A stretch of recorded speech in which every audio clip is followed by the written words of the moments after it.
Dear students, आज हम उस एनिमल फाइलम की बात करने जा रहे हैं जो कि एनिमल किंगडम का सबसे बड़ा फाइलम है। That is phylum arthropoda. और आर्थ्रोपोडा इसे क्यों कहते हैं, सबसे पहले इस चीज की बात करते हैं। Arthro means jointed, poda means appendages.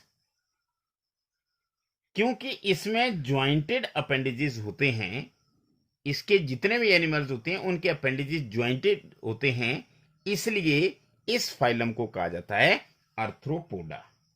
And it is the largest phylum of animal kingdom. तो देखिए, कंपिटिटिव पॉइंट ऑफ व्यू से भी बहुत इंपॉर्टेंट है कि आपसे क्वेश्चन पूछा जाए कि एनिमल किंगडम का लार्जेस्ट फाइलम कौन सा है, तो आप बोलेंगे कि किंगडम एनिमिलिया का जो लार्जेस्ट फाइलम है वो है आर्थ्रोपोडा। तो it is the largest phylum of animal kingdom.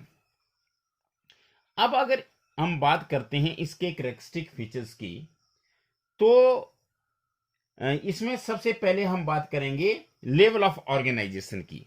तो लेवल ऑफ ऑर्गेनाइजेशन, अब आपने फाइलम एनेलिडा में भी पढ़ा, यहां पर भी जो लेवल ऑफ ऑर्गेनाइजेशन है that will be organ system level of organisation. तो बॉडी ऑर्गेनाइजेशन का क्या है, यहाँ पे ऑर्गेन सिस्टम लेवल है। मतलब क्या है कि आप ऐसे पढ़ेंगे सर्कुलेटरी सिस्टम, डाइजेस्टिव सिस्टम, तो इस तरह रिप्रोडक्टिव सिस्टम। तो यहाँ पे आप सिस्टम की बात करेंगे, ना कि ऑर्गन की बात करेंगे। यहाँ पे ऑर्गन जो होंगे वो एक सिस्टम बनाएंगे, और organ system level of body organisation है आर्थ्रोपोड्स का। अब इसके बाद अगले पॉइंट की बात करते हैं सिमेट्री की।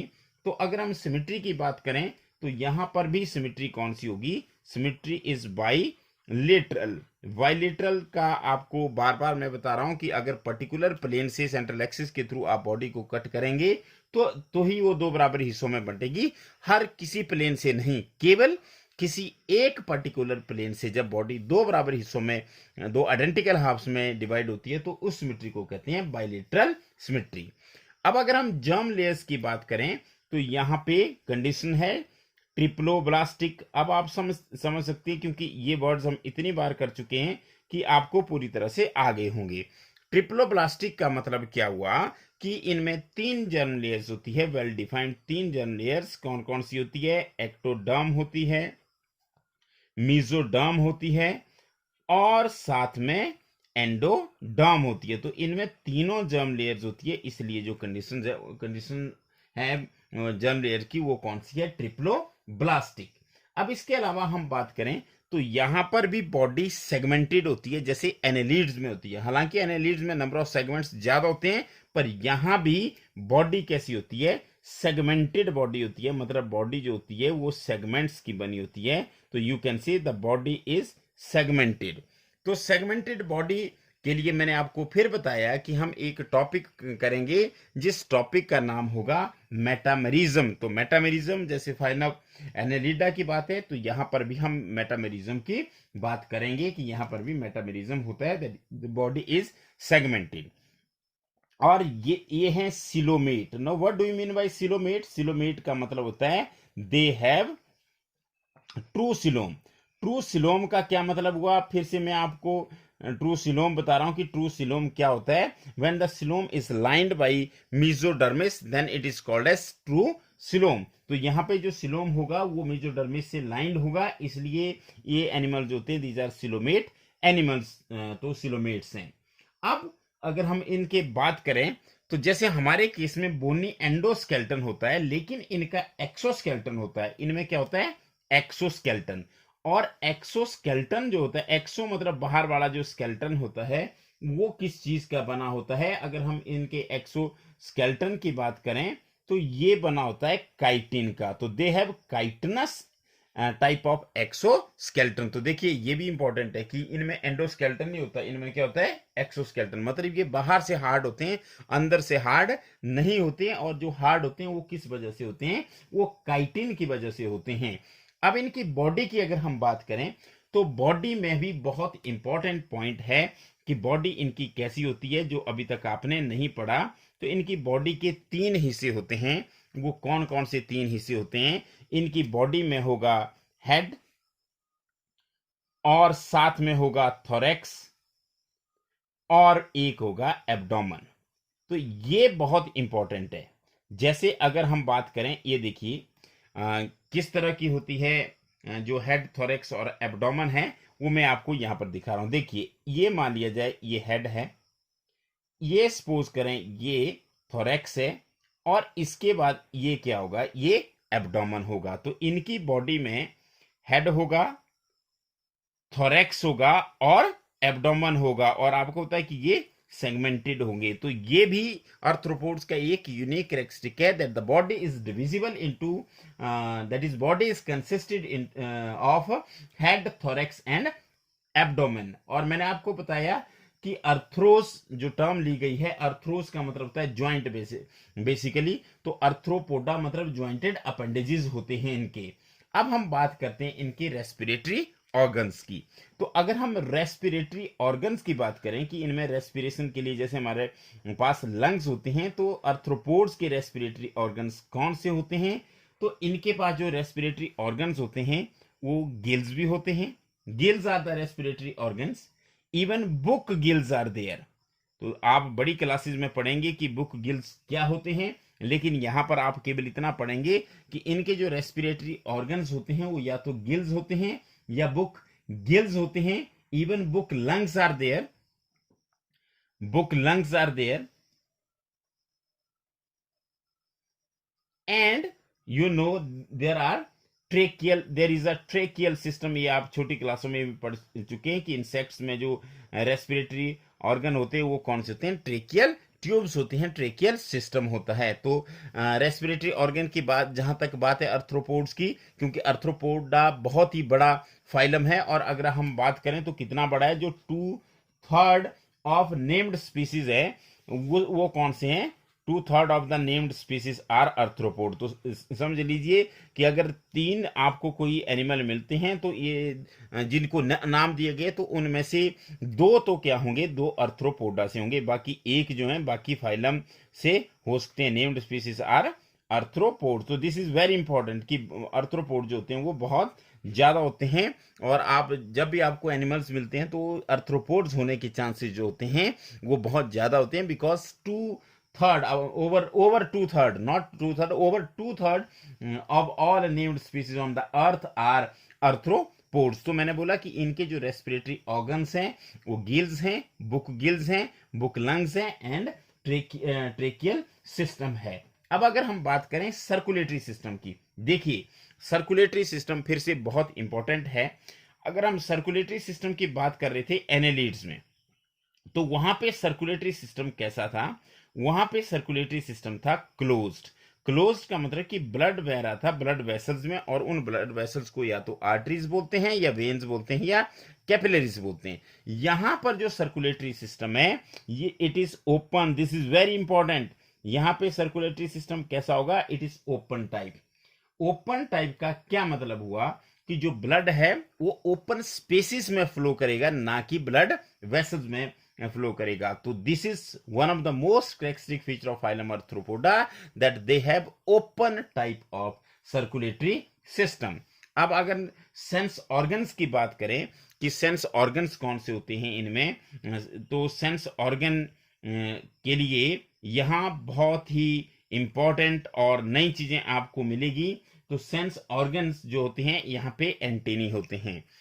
एंटेनी आपने देखा होगा, अगर आप अर्थ्रोपोड देखते हैं तो उसके सिर पे सींग जैसे दिखाई देते हैं, वो बेसिकली क्या होते हैं? वो एंटेनी होते हैं। एंटेनी का क्या, या आप चिंटिया भी देखें उनमें भी आगे क्या होते हैं? एंटेनी होते हैं।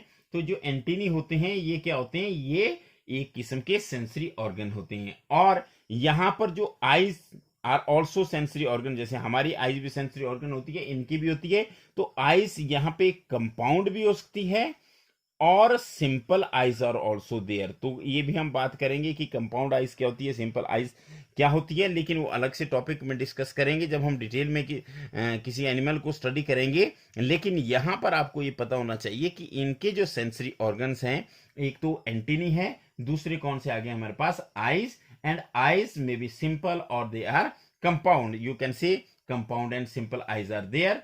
और जो बैलेंसिंग ऑर्गन्स होते हैं वो होते हैं स्टेटोसिस भी होते हैं, स्टेटोसिस और बैलेंसिंग ऑर्गन।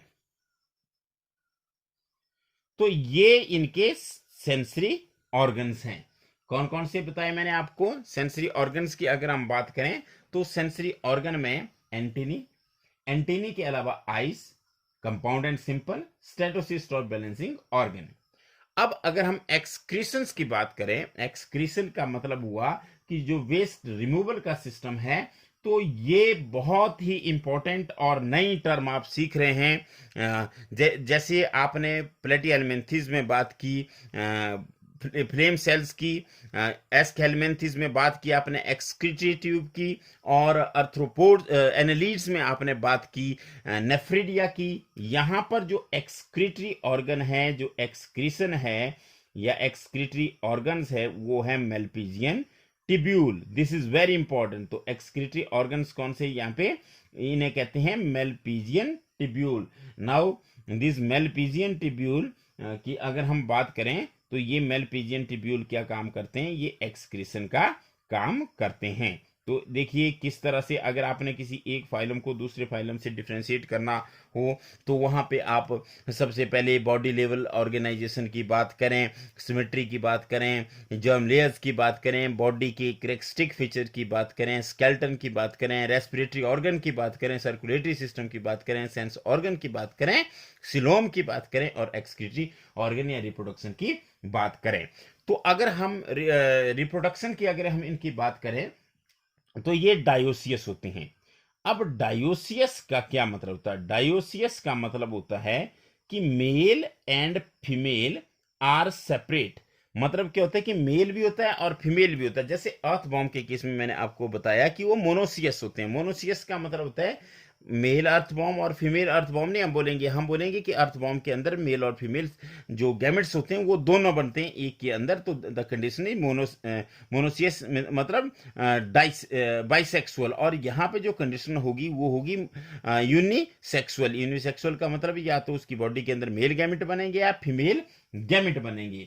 और जो फर्टिलाइजेशन होती है वो फर्टिलाइजेशन कैसी होती है? फर्टिलाइजेशन होती है यहाँ पर इंटरनल। इंटरनल का मतलब होता है बॉडी के अंदर। तो इंटरनल फर्टिलाइजेशन होती है।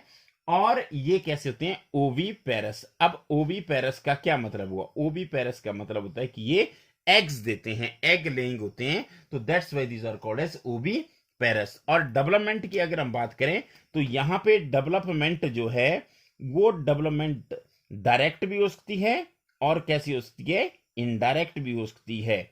अगर डायरेक्ट का मतलब है कि जो यंग वंस होते हैं वो बिल्कुल पेरेंट्स की तरह हो, तो उसको बोलते हैं डायरेक्ट डेवलपमेंट। और जब लार्वा उनके लाइफ साइकिल में आ जाएगा तो उसको कहते हैं इनडायरेक्ट डेवलपमेंट।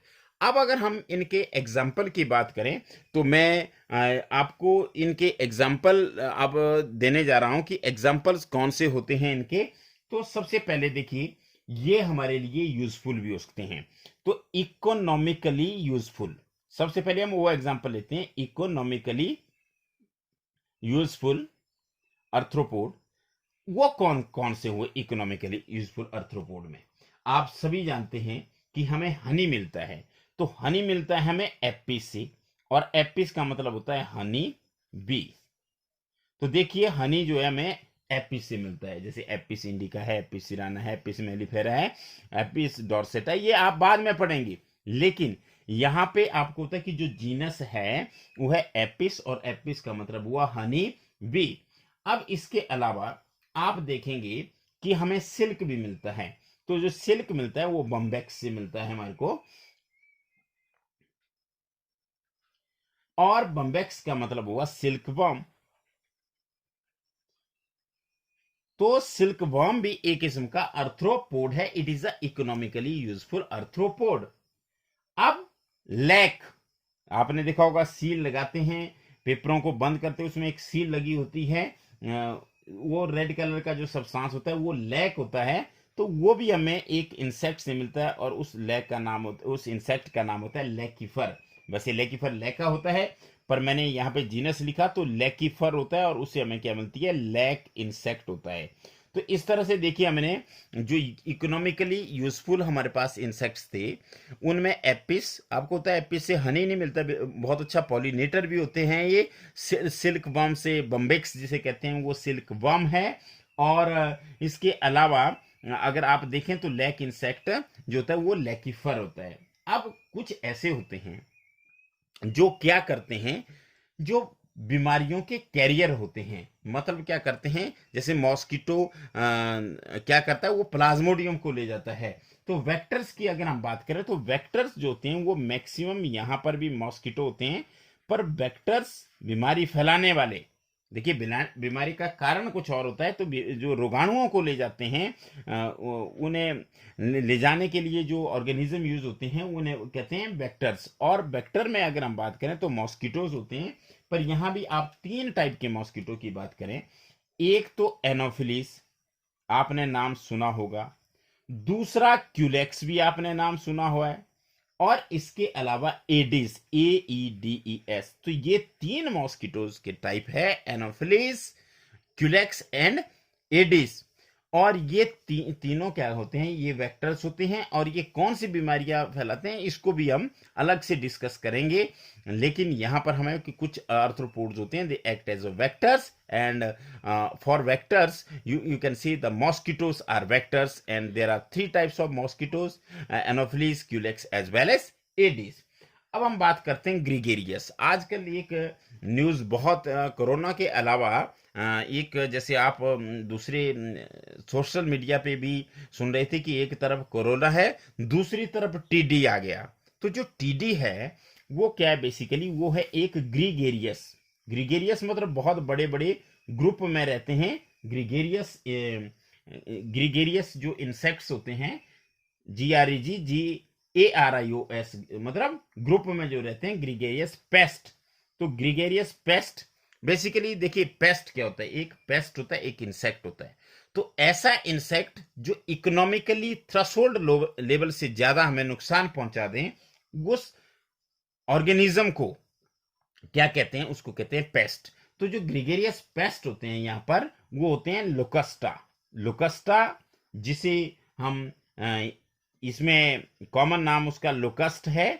और टीडी, ये आप इसमें भी देख रहे हैं, अभी स्क्रीन पे चला हुआ है आपका, तो लोकस्ट जो है वो आप देख सकते हैं। और ये बहुत ज़्यादा नुकसान पहुंचाते हैं। ग्रीगेरियस होते हैं, बड़े बड़े इनके ग्रुप्स होते हैं। जैसे आपको पता है कि मोस्टली हमारे जो इंडिया में एंटर करते हैं, मोस्टली पाकिस्तान वाली साइड से एंटर करते हैं और बहुत सारे नुकसान पहुंचाते हैं। और इस बार टीडी का जो है कई हमारी स्टेट्स जो थी वो इससे अफेक्टेड थी। तो ये लोकस्टा है।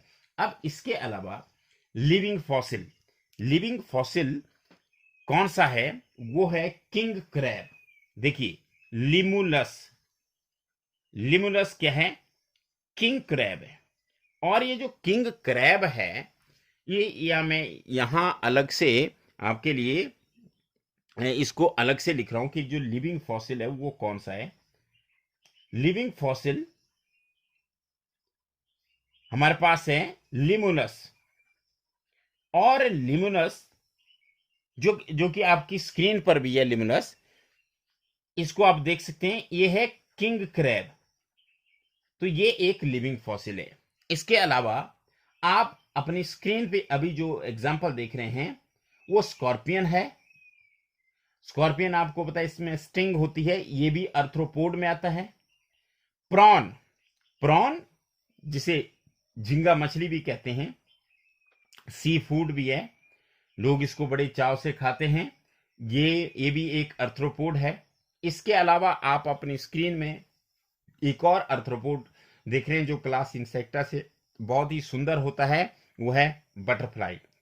तो लास्टली मैं रिपीट करने जा रहा हूं, phylum arthropoda means the organisms or the animals having jointed appendages, and it is the largest phylum of animal kingdom, and the level of body organization is organ system. They have bilateral symmetry, they are triploblastic, having segmented body. The body is divided into 3 parts. A body is consisted of 3 parts: head, thorax and abdomen.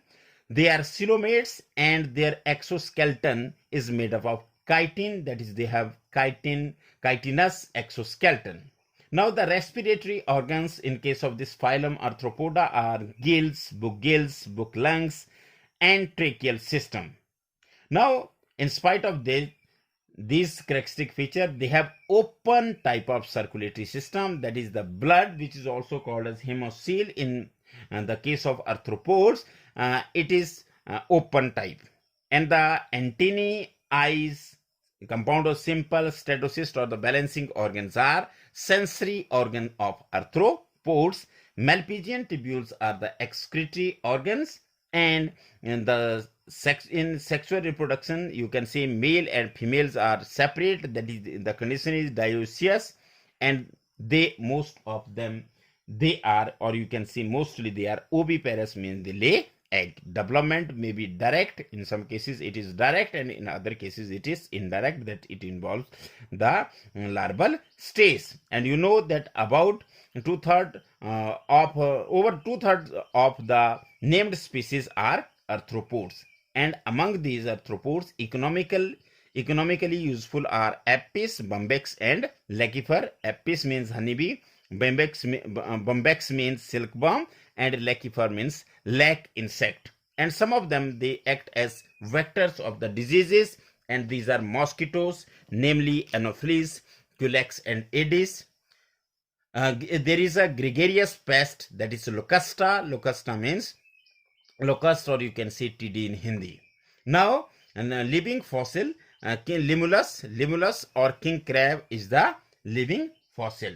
तो इस तरह से आज हमने एक और phylum को खत्म कर लिया.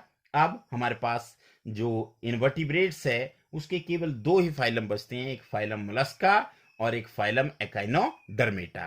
तो इस तरह से उसको हम नेक्स्ट वीडियो में डिस्कस करेंगे. Thank you very much.